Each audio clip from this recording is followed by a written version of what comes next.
On January 13th, 2015, my family and I were on vacation in Hawaii. The vacation was going smoothly as we fortunately did not lose any of our luggages, forget our IDs, or have a coconut fall on our head like what happened to me this year. But something terrible did happen. Back home, my sister's boyfriend was house sitting for us while we were away, and watching our pets comes with a job. However, during this job, something did happen to our dog. Our dog Ozzy, who was a little Yorkie, was about 14 years old, was very rambunctious and liked to be the man of the house. Well, when our sliding door was open, our dog Ozzy heard a coyote in our backyard rummaging through our garden. But our Yorkie, being the little tough man he is, decided to go out and protect the house. Unfortunately, he did not make it through. Our Allie's boyfriend, my sister, Paul, tried to stop it, but it was too late. Throughout the year, I have seen coyotes going up and down the streets and rummaging through our backyard. And, well, since my dog's death, I have been completely frustrated with the fact that the coyotes in my neighborhood have not gone away. Year-round, I have seen them roaming the streets at all hours of the day. And also, which is really interesting, is that some of the runners that you see throughout my neighborhood, which is Sycamore Canyon neighborhood, sometimes carry sticks with them in case of anything happening if they encounter a coyote. It seems absurd that even the gates surrounding the Sycamore Canyon Wildlife Park cannot contain the coyotes. To sum it up, the urban coyote population in my neighborhood has resulted in a series of problems that have affected the community. An unsafe walking environment for joggers, an abundance of coyotes looting the trash cans, and an increase in fatality. Now, to be fair, coyotes are an important part of the ecosystems they inhabit.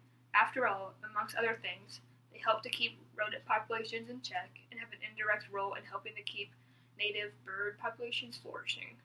But when you start seeing them in your yard, on your street, or generally in your neighborhood, it definitely when you are followed by one on a walk, or if you have pets or small children, it does make one a little anxious. So then I started to think, why is it common to see coyotes in riverside neighborhoods? Why is nothing being done to eliminate the coyote population?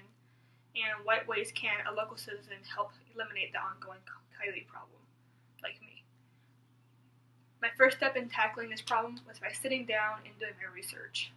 After a couple of days of doing hours of research here and there, it became evident that coyotes cannot be eliminated from urban areas. However, there are ways to keep them at bay. What you can do to keep the coyotes at bay is never intentionally feed a coyote, don't keep pet food outside, clean your grill after using it, or keep it stored in your garage. Securely cover your trash in recycling cans, if possible and practical.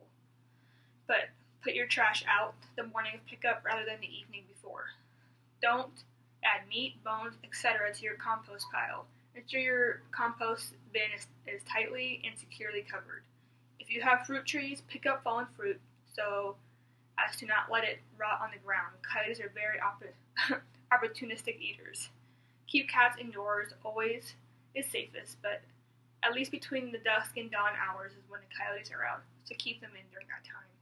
Don't leave dogs tied up outside, especially small dogs, but really any dog of any size can get hurt, so just be aware. Don't become indifferent. If you see a coyote in your yard or neighborhood, always haste them away. Do so completely and remind your neighbors of the importance of doing the same. Be extra vigilant if you or any of your neighbors keep backyard chickens, as the coyotes will be attracted both to the chickens and to the chicken feed. And then any other animals you have outside need to be securely put in a cage. To back up this research, I want to get an approval from the Riverside Animal Control. I called A-Team Services Incorporated, which was a company based in Riverside that takes care of wildlife animal nuisances, including coyotes. However, when I called them, they told me that they don't take care of coyotes, so that was a dead end. But they did tell me to call the city of Riverside to see what they had to say. So once I called the city, they said, they didn't really know who took care of the coyotes, but they did tell me to call the number 311. And And once I called 311, they told me that when a coyote is becoming vicious or attacking someone is basically is when they call their work contractor to take care of the problem. I asked the girl I was talking to who their work contractor is, but she would not give the name. However, she told me to call an organization called the Fishing Game, which is a branch located in the Inland Empire. I then called the Fishing Game, but they did not pick up. So I left an email, and I still have not heard from them since. So it was the complete dead end from anybody in the city or the Inland Empire. So to move on with my project, I had to do it myself. This whole time, I've basically been playing phone tag to get some answers on how I should approach the problem. I also wanted to call the company that takes care of coyotes in Riverside so that they can tell me how they take care of the problem. I wanted to know this so I could then make a plan on how to decrease the coyote population. And then, what else? Since I haven't gotten any answers from services in Riverside, I did research on how I could do it myself.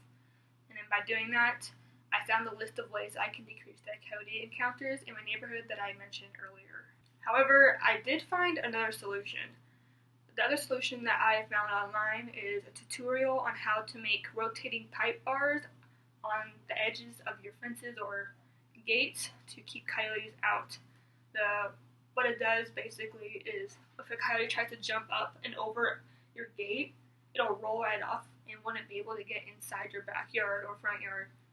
So, yeah, even though it's a little costly, I think it's a good alternative to other things if you really want to keep the coyotes out. And also with this pipe bar alternative, it keeps your animal from going out of your backyard. So you can keep your animals safe while keeping the bad animals out. So now the next question comes into play. How can I put these steps into motion? The answer is awareness. In order for a community to care about an issue, they need to be knowledgeable about it. And for the way that I inform my community about this problem is by making flyers. On the flyers was a list of ways anyone in the neighborhood could keep the coyotes away. It's the same list I mentioned earlier. And then on there, I put my contact information if they needed any help or they had any questions about what to do. So what I did one day as I went out into my neighborhood, went door to door and talked to people about, the coyotes in their neighborhood and asked them if they've been affected by the coyotes. Lots of them were actually very much interested in what I had to say when it comes to the coyotes coming into the yards and harming their pets, and a few of them actually have been infected or their pets have been hurt. Since I've gone out and given out flyers and informed my neighbors about, what to do if they see coyotes or what to do to keep them away, I have noticed that in the past about 3 weeks now, I haven't seen any coyotes in our neighborhood. And I think it's because of what I've done to inform the community on what to do. Basically just to close your trash cans and keep your dogs inside, which makes a big, big impact. What I have learned from this process is that even awareness can make a positive shift in a community. Just from going door to door, my neighbors were very interested as well as concerned of this problem. And I think even as a senior, a high school senior, 18-year-old, I can definitely make an impact on the community. Just know that even a high schooler can save lives, pet lives.